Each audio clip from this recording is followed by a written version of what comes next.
ஸ்ரீ குருப்யோ நமஹ. பெரியவாச்சரணம். ஹரஹர சங்கர, ஜெய ஜெய சங்கர. ஸ்கந்த பூர்வஜர் பார்த்துட்டு இருக்கோம். பிள்ளையாரும் ஸ்திரீ சம்பந்தம் இல்லாமல் பிறந்தவர் தான் அப்படிங்கிறதுக்கு 2-3 எக்ஸாம்பிள் சொல்கிறா. ஒன்று மஞ்சள் பிள்ளையார்னால வந்தது, அப்புறம் கைலாசத்தில் அந்த பிரணவ அக்ஷரத்தை பார்த்ததுனால ஆவிர்வாவமானது, அப்புறமா இது அம்பாள் பெண் யானையாகவும் சிவன் ஆண் யானையாகவும் 2 பேருடைய இதுலேயும் வந்ததுதான் குட்டி யானையாக வந்தவர் தான் பிள்ளையார் அப்படிங்கிற கதையும் இருக்குது. இந்த தேவார பாடலில் திருவாரூர் பக்கத்தில் இருக்கக்கூடிய வலிவலம் அப்படிங்கிற இடத்துல இருக்கக்கூடிய அந்த தேவார பாடல்களில் ஞானசம்பந்தர் பாடியிருக்கார். அது என்ன கோட் அப்படிங்கிறத பெரியவா சொல்றா.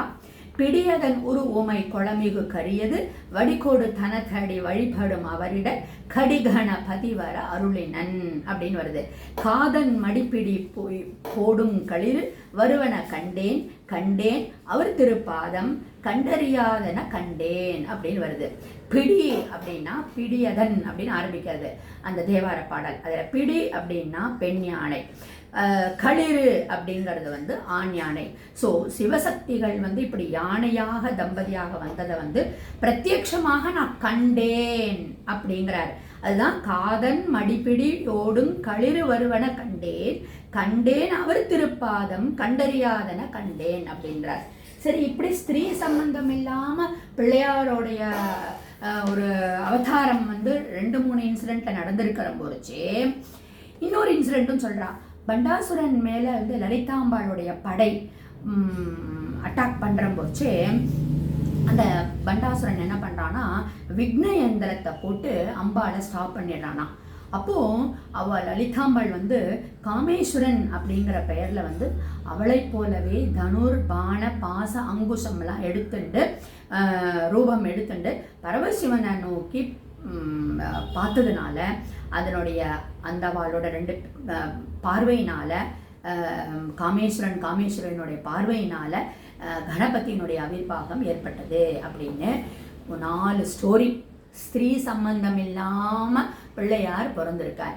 அப்ப அவரே சேனாதிபதியாகி அவரே சூரபத்மனையும் தாரகாசுரனையும் வதம் பண்ணிருக்கலாம். அப்ப ஏன் இன்னொரு குமார சம்பவம் ஏற்பட்டது? அப்போ இவர் இப்படி வழிவிட்டார் அப்படின்னு சொல்ற போச்சே பெரியவா சொல்றா, இவர் எலிஜிபிள் இல்லைங்கிற மாதிரி ஆயிடுத்து. அப்போ ஹீ கான் டூ அசுரவதம் சம்ஹாரம் அப்படின்னு சொல்றா. இந்த மாதிரி ஸ்திரீஸ், அதாவது அந்த அம்பாளும் பார்த்துட்டா இல்லையா, அம்பாளும் சேர்ந்துட்டா இல்லையா, அம்பாளுடைய பார்வையா இருக்கட்டும் எதுவா இருக்கட்டும் அந்த ஸ்திரீ சம்பந்தம் வந்துடுத்து இல்லையா, அப்போ அதனால இந்த பிள்ளையாருக்கு அது எலிஜிபிலிட்டி கிடையாதுன்னு சொல்லி குமார சம்பவம் ஏற்படுறது. அந்த அக்னி பொறியிலிருந்து வளர் குமார பிறப்பு ஏற்படுறது.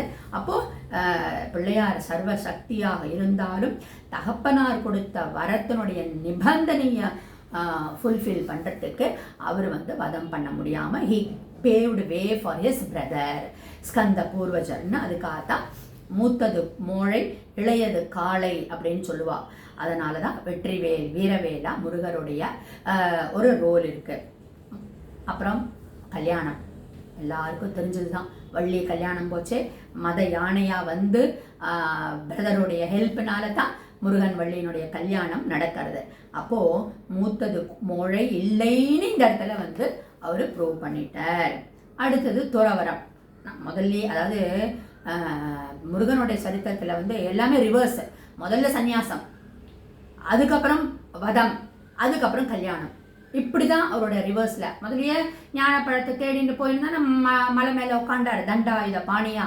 தண்ட ஆயுதம் எடுத்துண்டு அந்த தண்டத்தை வீசி ஃபைட் பண்ணணும் அப்படின்னு சொல்லிட்டுன்னு, அதாவது இந்த இடத்துல பெரியவா சொல்ற அந்த தண்டத்தை வீசி ஃபைட் பண்ண போறத இண்டிகேஷனா முதலியே கையில வச்சுட்டார் முருகர்.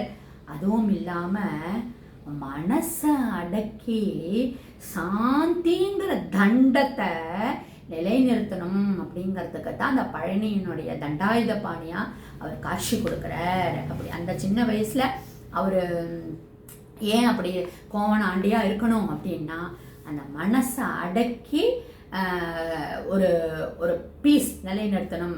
அந்த தண்டத்தை எப்படி கையில் வச்சுட்டு இருக்கோமோ அந்த மாதிரி மனத்தை நிலைநிறுத்தணும் அப்படின்றதுக்காகத்தான் அந்த சந்நியாசங்கிற தண்டாயுத பாணியாக இருக்கார் அப்படின்னு சொல்லிட்டேன்னு.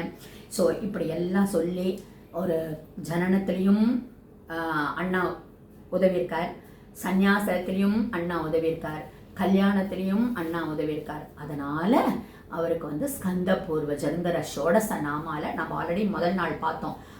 இன்னாருடைய பையன், இன்னாருடைய அப்பான்னு எல்லாரும் இன்ட்ரடியூஸ் பண்ணுவான். அப்படிலாம் இல்லாமல் இவர் அண்ணா தம்பி, இந்த இன்னாருடைய அண்ணான்னு சொல்கிற அளவுக்கு அந்த ரோல் இம்பார்ட்டன்ட்ங்கிறதுனால தான் இந்த ஸ்கந்த பூர்வஜருங்கிற நாமம் வந்தது அப்படின்னு சொல்லி பெரியவா விக்னேஸ்வரருடைய ஷோடச நாமாவை எக்ஸ்பிளைன்